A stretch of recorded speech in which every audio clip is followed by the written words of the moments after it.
Break के बाद स्वागत है आप सभी का। अब तक हमने आपको सीरीज में बताया कि आखिर किस तरीके से आपातकाल के दौरान नरेंद्र मोदी ने कार्य किया और किस तरीके से लोगों से बचते हुए संघ ने जो फैसला लिया था उसको किस तरीके से अंजाम तक पहुंचाया। हम सब ने नरेंद्र मोदी का काम देखा है। हमने ये भी देखा है कि नरेंद्र मोदी समय को लेकर कितने पाबंद हैं और उन्हें किसी भी काम को वक्त पर करना बहुत ही पसंद है। लेकिन ऐसा सिर्फ वो प्रधानमंत्री बनने के बाद नहीं कर रहे हैं, बल्कि समय को लेकर पाबंद वो संघ के दिनों से ही थे। इसलिए तो इस समय की पाबंदी ने उन्हें आज राजनीति का शिखर पुरुष बना दिया है।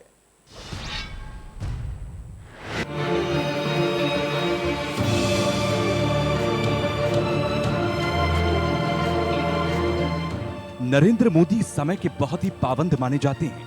आपने शायद ही नरेंद्र मोदी को कभी गुस्सा करते देखा होगा, लेकिन संघ में काम करने के दौरान कई बार ऐसे वाक्य भी आए जब नरेंद्र मोदी गुस्सा भी हुए और उसे जताया भी। दरअसल नरेंद्र मोदी कुछ दोस्तों के साथ राजस्थान यात्रा पर जाना चाहते थे, लेकिन जिस वाहन से उन्हें जाना था उसे जाने में देर हो रही थी, जिससे उनकी बेचैनी बढ़ती जा रही थी। इसके बाद उन्होंने कई ट्रेवल एजेंसियों को कॉल किया, लेकिन हर जगह से सिर्फ निराशा ही हाथ लगी। इसके बाद नरेंद्र मोदी ने अमित शाह को कॉल किया और फिर गाड़ी का इंतजाम करने को कहा। अमित शाह नरेंद्र मोदी के हमेशा से विश्वसनीय रहे हैं। एक बार नरेंद्र मोदी ने अमित शाह को गाड़ी का इंतजाम करने के लिए कहा और उसके कुछ ही मिनटों बाद वो अमित शाह को ताबड़तोड़ फोन करने लगे। ये बात 1980 की है, जब अमित शाह को फोन करके कहना पड़ा नरेंद्र मोदी को कि आप जब फोन रखेंगे तभी तो मैं गाड़ी का इंतजाम कर पाऊंगा और आपके लिए गाड़ी आ पाएगी। नरेंद्र मोदी संघ के दिनों से ही देश की छवि को लेकर चिंतित रहते थे। उनके दोस्त बताते हैं कि वो कहीं भी जाते थे तो इस बात का विशेष ख्याल रखते थे कि उनके कारण या फिर उनके किसी भी वक्तव्य के कारण किसी को कोई नुकसान ना पहुंचे। खासकर अगर वो किसी विदेशी से मिलते तो इस बात को सुनिश्चित करते थे कि जिनसे भी वो बात कर रही हों, उनसे बात करते समय देश की छवि को नुकसान ना पहुंचे। एक बार राजस्थान में रहने के दौरान नरेंद्र मोदी अपने दोस्तों के साथ होटल में खाना खा रहे थे। तभी वहां पर कुछ लड़के आते हैं, एक दूसरे से झगड़ना शुरू कर देते हैं और एक दूसरे पर गंदे कमेंट करने लगते हैं। ये सब नरेंद्र मोदी से देखा नहीं गया। वो उठे और उन्होंने उन लड़कों को डांटना शुरू कर दिया और कहा कि अगर सार्वजनिक जगह पर इस तरीके की भाषा का इस्तेमाल आप लोग करोगे तो इससे देश की छवि क्या बनेगी। वकील साहब के बाद केशव राव देशमुख का भी बहुत प्रभाव था, लेकिन केशव राव देशमुख की मौत के बाद नरेंद्र मोदी बिल्कुल टूट गए थे। केशव राव देशमुख की मौत ने नरेंद्र मोदी को अंदर तक हिलाकर रख दिया था। इस सदमे से उभरने में नरेंद्र मोदी को काफी वक्त लग गया था।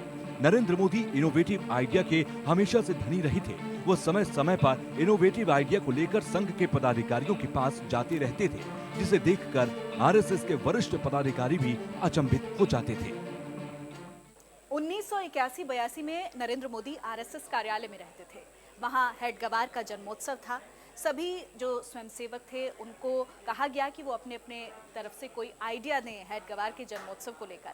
तो नरेंद्र मोदी ने कहा कि क्यों ना आज़ादी के समय का हेड गवार का जो भाषण है वो निकलवाया जाए और वो आरएसएस के कार्यकर्ताओं को सुनवाया जाए। हेड गवार के जन्मोत्सव पर ऐसा ही किया गया और तमाम लोगों ने नरेंद्र मोदी के इस आइडिया का लोहा भी मारा। आपातकाल के बाद नरेंद्र मोदी को संघ में बड़ी जिम्मेदारी दी गई। उस वक्त नरेंद्र मोदी अपने ही स्टाइल में काम कर रहे थे। वो अपने नए नए विचारों से बड़े बड़े राजनेताओं को प्रभावित कर रहे थे। लेकिन संघ के दिनों में नरेंद्र मोदी ने अपने संबंधों को काफी मजबूत किया। वो जहां भी जाते थे अपने चमत्कारिक व्यक्तित्व से सबको अपनी ओर खींच लिया करते थे। वो समाज के लिए हमेशा आगे रहा करते थे ताकि किसी समाज के किसी भी शख्स को कोई भी समस्या ना हो। प्रमुख का दायित्व संभाल रहे थे। मार्च 1981 में नरेंद्र मोदी को संघ में बड़ी जिम्मेदारी मिली। नरेंद्र मोदी को आरएसएस और दूसरे सहयोगियों में समन्वय करने का काम मिला। इनमें एबीवीपी, भारतीय किसान मोर्चा और वीएचपी शामिल थे। दरअसल जब कोऑर्डिनेशन की जिम्मेदारी संघ की तरफ से नरेंद्र मोदी को मिली तो नरेंद्र मोदी ने अपने अलग ही स्टाइल में काम किया और नरेंद्र मोदी के काम करने का ये अलग स्टाइल उनको कहां से कहां ले गया। वैसे तो नरेंद्र मोदी को उसके चाहने वाले हर तरह से फॉलो करते हैं, लेकिन इस वक्त मोदी कुर्ता का एक ब्रांड है और लोग इसे पहनना भी पसंद करते हैं। लेकिन इसके मूल में कहीं ना कहीं सादगी और देश प्रेम समाहित है। नरेंद्र मोदी ने कुर्ते की कहानी एक बार लोगों के सामने रखी है। खास तौर पर उनके प्रधानमंत्री बनने के बाद इसके क्रेज बढ़े और कई लोगों ने उनके कुर्ते की स्टाइल पर सवाल भी पूछे। मैंने कहा ना, मैं 35 साल तक भटकता रहा जी। एक छोटे से झोले में मेरे कपड़े रखते और कपड़े में खुद धोता था। कपड़े धोता था, मैं सोचता था लंबी बाह के कपड़े तो इतना लंबा धोना क्यों? तो धोना कम करने के लिए मैंने उसको काट दिया खुद ने। दूसरा, मेरी बैग में वो जगह ज़्यादा लेते थे और मुझे वो एक्स्ट्रा लगता था, कोई उपयोग नहीं लगता था। सभ्यता के लिए जितने चाहिए कपड़े उतना होना चाहिए, उससे अधिक क्या जरूरत है? तो मैंने खुद ने मेरी बाहों को काट दिया। फिर मैं उसकी मुझे आदत हो गई, तो मैंने खुद ने इसको बनाया था और धीरे धीरे पता नहीं क्यों पिछले 10 साल से ये फैशन बन गया है। मोदी कुर्ता एक नॉन कुर्ता बन गया है और आज बाजार में बिकता है। एक राजनेता के तौर पर नरेंद्र मोदी की खासियत हम सभी को पता है। लोगों के मनोबल को हमेशा ऊपर रखना और बुरे वक्त में भी अपने लोगों को जोश से भर देना, ये क्षमता नरेंद्र मोदी में हमेशा से ही रही है। एक बात नरेंद्र मोदी के बारे में और भी कही जाती है कि वो किसी को नाराज नहीं करते हैं। करीब 45 साल से परिव्राजक की तरह भटक रहा और आपको जानकर के शायद हैरानी होगी, मैंने करीब 45 साल तक भिक्षा मांग करके खाना खाया है। और जब मैं भिक्षा मांग करके खाता था तो उस घर में जो मिलता था वो मुझे खाना होता था और उसके कारण मुझे कोई वो टेस्ट नहीं रहा। और मैं लोगों के घर में ही खाता रहा हूँ क्योंकि मेरी अपनी कोई जीवन की आजीविका व्यवस्था नहीं थी, न कोई घर गृहस्थी है, तो मैं ऐसे ही लोगों के घर जाता था और खाना था। जो एक बार नरेंद्र मोदी अपने आरएसएस के 2 पदाधिकारियों के साथ आरएसएस के ही एक पदाधिकारी मगन भाई शाह के घर पहुंचे और घर पहुंचने पर नरेंद्र मोदी ने पहले से ही ये बता दिया था कि उनको साबूदाने की खिचड़ी खानी है। अब मगन भाई शाह के घर पे कभी साबूदाने की खिचड़ी बनी ही नहीं थी, लेकिन उनकी मां ने किसी तरह से साबूदाने की खिचड़ी को बनाकर तैयार किया और नरेंद्र मोदी को परोसा गया। नरेंद्र मोदी ने बहुत ही अच्छे तरीके से साबूदाने की खिचड़ी को खाया और इसकी जमकर तारीफ भी की। उसके बाद मगन भाई शाह की मां को यह पता चला कि दरअसल साबूदाने की खिचड़ी बनती कैसे है। उसके बाद दोबारा जब नरेंद्र मोदी मगन भाई शाह के घर पहुंचे, उन्होंने फिर से साबूदाने की खिचड़ी की तारीफ की, तो मगन भाई शाह की मां ने यह बात कही कि अब उनको साबूदाने की खिचड़ी बनाना आ गया है। यह दर्शाता है कि नरेंद्र मोदी को जो भी मिलता था वो उसको खा लेते थे और उसमें ही वो संतोष व्यक्त करते थे। जगन्नाथ रथ यात्रा के बारे में जब नरेंद्र मोदी को जानकारी मिली तो उन्होंने अपने साथियों के साथ मिलकर के एक स्पेशल प्लान बनाया। दरअसल भगवान जगन्नाथ की रथ यात्रा से पहले दर्शन भगवान जगन्नाथ के सबसे पहले हाथी करता है। जब इस हाथी को भगवान जगन्नाथ के दर्शन के लिए लाया गया तो वो भड़क गया। उसने अपने दूसरे हाथी को धक्का दे दिया जिससे कि वो पुलिस की जीप के ऊपर के जाकर पलट गया। ये सब एक प्लानिंग का हिस्सा था जो कि बहुत ही शातिराना तरीके से कामयाब रहा। 2014 में लोकसभा चुनाव के दौरान चाय पर चर्चा तो सबको याद ही होगा। कैसे चाय पर चर्चा कर नरेंद्र मोदी रातों रात विश्व पटल पर एक उभरते हुए राजनेता के तौर पर दिखे थे। लेकिन आज हम आपको चाय पर चर्चा की एक कहानी बताएंगे जिसे शायद ही आप लोगों ने अब तक सुना होगा, और उस जगह के बारे में भी बताएंगे जहां पर नरेंद्र मोदी इस प्रयोग को पहले भी अंजाम दे चुके हैं।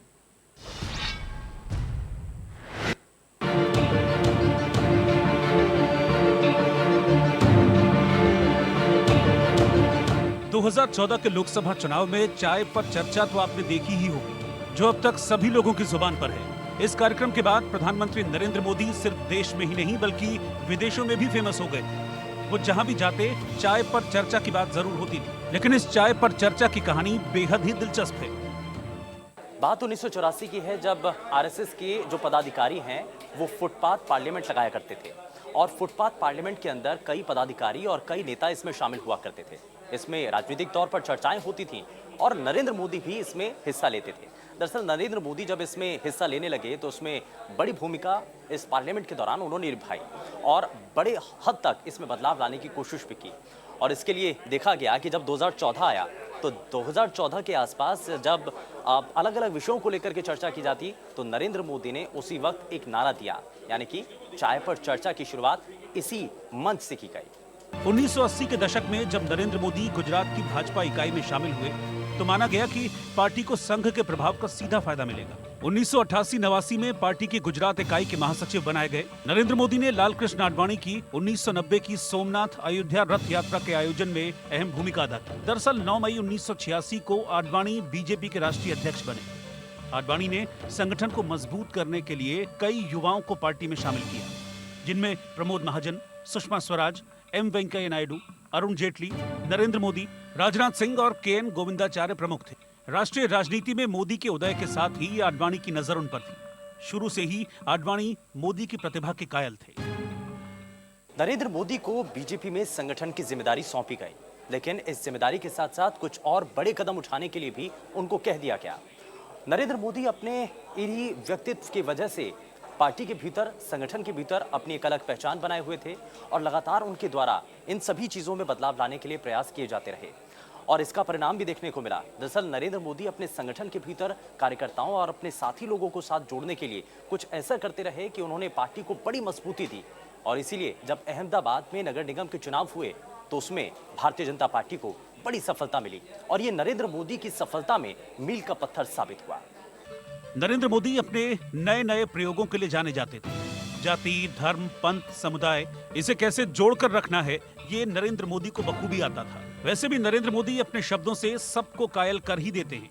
जो भी उन्हें आता है वो बस उन्हें सुनना चाहता है। 2014 के लोकसभा चुनाव में मोदी का जादू पूरे विश्व ने देखा था कि कैसे पूरे देश की जनता की जुबान पर एक ही नाम था। ये काम इतना आसान नहीं था।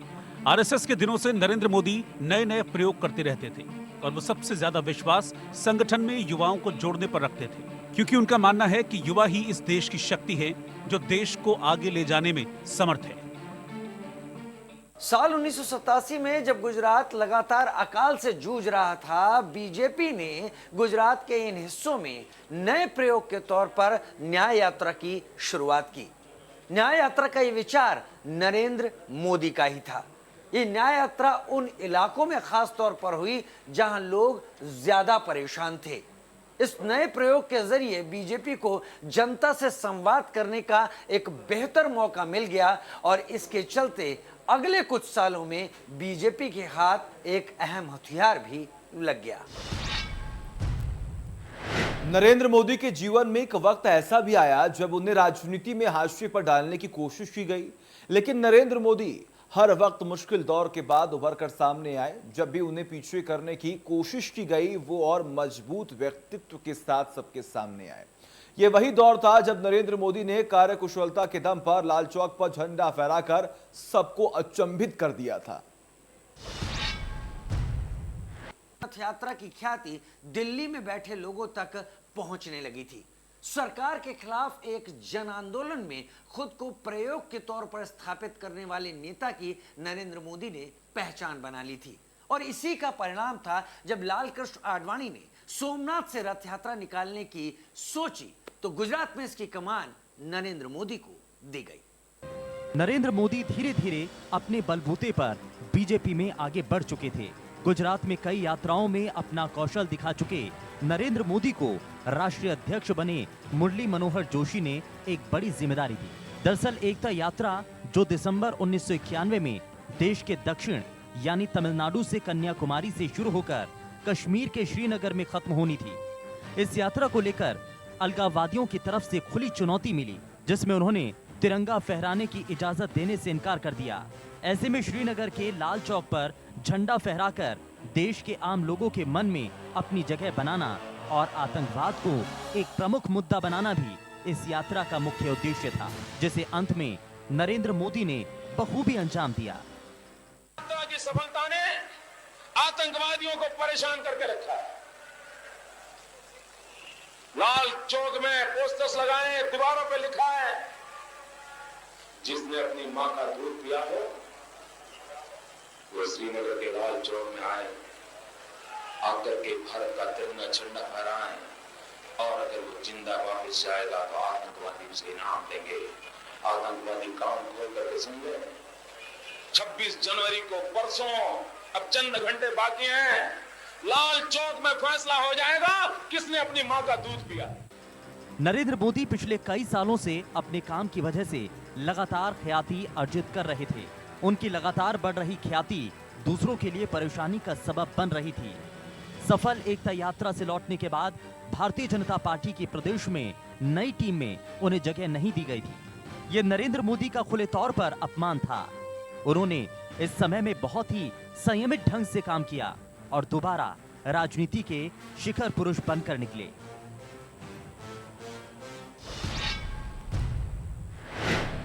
प्रधानमंत्री के तौर पर आपने अब तक का नरेंद्र मोदी का जो कार्यकाल है वो देख लिया। आपने ये भी देखा होगा कि कैसे नरेंद्र मोदी हर वक्त को युवाओं का मनोबल बढ़ाते हुए हमने आपको दिखाया। हमने टेक्नोलॉजी को लेकर नरेंद्र मोदी का प्रेम भी देखा है। इस टेक्नोलॉजी प्रेम के पीछे एक बेहद ही दिलचस्प कहानी है। देखिए कैसे नरेंद्र मोदी ने टेक्नोलॉजी का उस वक्त प्रयोग किया था जब कोई इस ओर सोचता भी नहीं था। राम मंदिर के लिए कई कई सदियों तक कई कई पीढ़ियों ने अखंड अविरत एक निष्ठ प्रयास किया है। आज का ये दिन उसी तप, त्याग और संकल्प का प्रतीक है। राम मंदिर के लिए चले आंदोलन में अर्पण भी था, तर्पण भी था, संघर्ष भी था, संकल्प भी था। जब राजनीतिक तौर पर नरेंद्र मोदी हाशिए पर चले गए थे, उस समय उत्तर प्रदेश में राम मंदिर आंदोलन चरम पर था। पहले तो नरेंद्र मोदी प्रत्यक्ष रूप से इस आंदोलन में हिस्सा नहीं ले रहे थे। वो अयोध्या आंदोलन का काम मुंबई से ही कर रहे थे। राम मंदिर और बाबरी मस्जिद विवाद का भारतीय राजनीति की दिशा और दशा बदलने में अहम योगदान है। राम मंदिर आंदोलन से जहां एक ओर बीजेपी को संजीवनी मिली, तो नरेंद्र मोदी का भी एक नए सितारे के रूप में उदय हुआ। राम मंदिर आंदोलन के दौरान नरेंद्र मोदी की कुशलता को जगह मिलने लगी थी और इसी कुशलता के ही दम पर राम मंदिर आंदोलन के करीब एक दशक के बाद उन्हें गुजरात की कमान मिल गई और फिर 2014 में विश्व के सबसे बड़े लोकतंत्र का प्रधान सेवक बने। 1991 में मुरली मनोहर जोशी के साथ नरेंद्र मोदी ने अयोध्या का दौरा किया। उस समय मुरली मनोहर जोशी ने नरेंद्र मोदी का परिचय गुजरात के एक नेता के तौर पर करवाया। उस वक्त हो रही पत्रकार वार्ता में जब पत्रकारों ने नरेंद्र मोदी से यह सवाल पूछा कि आप दोबारा अयोध्या लौटकर कब आएंगे, तब उस समय नरेंद्र मोदी ने यह जवाब दिया था, जब राम मंदिर का निर्माण होगा तभी मैं लौटकर अयोध्या आऊंगा। अब इसको आप संयोग कहिए या कुछ और, राम मंदिर की नींव का कार्यक्रम भी प्रधानमंत्री नरेंद्र मोदी के हाथों ही संपन्न हुआ है। नरेंद्र मोदी के जीवन में स्वामी विवेकानंद का खासा प्रभाव माना जाता है, लेकिन नरेंद्र मोदी जितने अध्यात्म से जुड़े थे उतने ही वो हाईटेक भी थे। जब नरेंद्र मोदी को पंजाब, हिमाचल और हरियाणा की जिम्मेदारी दी गई तो उन्होंने सबसे पहले संगठन को मजबूत किया, साथ ही साथ ये भी सुनिश्चित किया कि पार्टी को हाईटेक किया जाए। हरियाणा के मौजूदा वक्त के मुख्यमंत्री मनोहर लाल जब प्रधानमंत्री के साथ संवाद किया करते थे और इसको लेकर के जब नरेंद्र मोदी प्रधानमंत्री नहीं थे तो उस वक्त जिम्मेदारी उनको हरियाणा की दी गई। हरियाणा में आगमन हुआ नरेंद्र मोदी का तो उन्होंने सबसे पहले रोहतक के पार्टी ऑफिस में जाकर के ये सवाल पूछा। उनके पास 3 डब्बे थे, उन्होंने 3 डब्बे दिखाए और पूछा कि ये 3 डब्बे क्या हैं। तो इस दौरान मौजूदा वक्त के मुख्यमंत्री मनोहर लाल ने कहा कि ये तो टीवी सेट है, लेकिन उन्होंने आगे आकर के कहा कि ये टीवी सेट नहीं है, ये कंप्यूटर है। ये इंसान से भी तेज चलने वाला वो कंप्यूटर सेट है जिसको आने वाले समय के अंदर एक बड़ी पहचान मिलने जा रही है। और इसी का एक परिणाम है कि जब वो प्रधानमंत्री बनते हैं तो वो तकनीकों की तरफ ज्यादा जोर देते हैं और टेक्नोलॉजी पर फोकस करते हुए उन्होंने देश के अंदर विकास की एक नई लहर की शुरुआत कर दी है। राजनीति में इस वक्त नरेंद्र मोदी के कद का नेता शायद ही कोई मिले, क्योंकि नरेंद्र मोदी जितना देश से प्रेम करते हैं उतना ही सम्मान उनका संगठन और पार्टी के लिए भी है। 1995 में केशुभाई पटेल के नेतृत्व में बीजेपी सत्ता में थी, लेकिन अंतरकलह के चलते बीजेपी में बिखराव को देखकर नरेंद्र मोदी लगातार परेशान हो रहे थे। जिस संगठन के लिए वो दिन रात मेहनत कर रहे थे उसमें खींचतान को देखकर उन्होंने इस्तीफा देने का फैसला लिया। आदरणीय काशीराम भाई, आज गुजरात की जनता की आशाओं और आकांक्षाओं के समक्ष कई सवाल खड़े हो गए हैं। हजारों कार्यकर्ताओं की कड़ी मेहनत से बनी हमारी पार्टी ने लगातार चली आ रही खींचतान के कारण अपनी प्रतिष्ठा खो दी है। अब सच्चाई वास्तविक रूप में सामने आ गई है और पिछले 2 दिन की घटनाएं इसका प्रमाण हैं। पार्टी के हितों को ध्यान में रखते हुए मैं लंबे समय से चुप बैठा हूं। इससे पहले भी मैं कई बार आपसे अनुरोध कर चुका हूं कि मुझे जिम्मेदारियों के बंधन से मुक्त कर दें। आज स्थिति नाजुक हो गई है। पिछले 2 दिनों की घटनाओं ने मेरी निर्दोषता को स्पष्ट कर दिया है। इसके बाद भी अपने संस्कार की वजह से पार्टी में कार्यकर्ता की भूमिका निभाता रहूंगा। पार्टी के लिए बलिदान का अर्थ है महासचिव के पद से त्यागपत्र देना, लेकिन पार्टी के कार्यकर्ता के रूप में आगे भी काम करता रहूंगा। मुझे विश्वास है कि अब मेरा नाम नहीं उछाला जाएगा। आप मेरा त्यागपत्र स्वीकार कर लें। आपका नरेंद्र मोदी। तो ये था संगठन और पार्टी के लिए प्रेम। जिस काम को नरेंद्र मोदी ने शिद्दत से अंजाम दिया, उसका फल भी उन्हें वक्त के साथ मिलता रहा। सबसे पहले उन्हें गुजरात के मुखिया के तौर पर जिम्मेदारी दी गई और फिर उन्होंने गुजरात से दिल्ली तक का सफर तय किया। आज वो प्रधानमंत्री के तौर पर विश्व के सबसे बड़े लोकतंत्र की जिम्मेदारी को संभाल रहे हैं और जिस संघर्ष के साथ उन्होंने गरीबी से निकलकर खुद को स्थापित किया, उसी मेहनत और लगन से आज वो भारत को विश्व पटल पर पहचान दिला रहे हैं। नरेंद्र मोदी आज वो नाम है जो किसी पहचान का मोहताज नहीं है। आज वो जिस ओर निकल पड़ते हैं, जनता का हुजूम उधर चल पड़ता है। उनका वडनगर से निकलकर दिल्ली तक का सफर बेहद दिलचस्प है, जिसमें त्याग भी है, संघर्ष भी है, प्यार है तो झल्लाहट भी है। सरकार के खिलाफ सड़क पर आंदोलन है तो संगठन के प्रति जवाबदेही भी है। इसी संघर्ष पथ से होकर बालक नरेंद्र ने प्रधानमंत्री तक का सफर तय किया।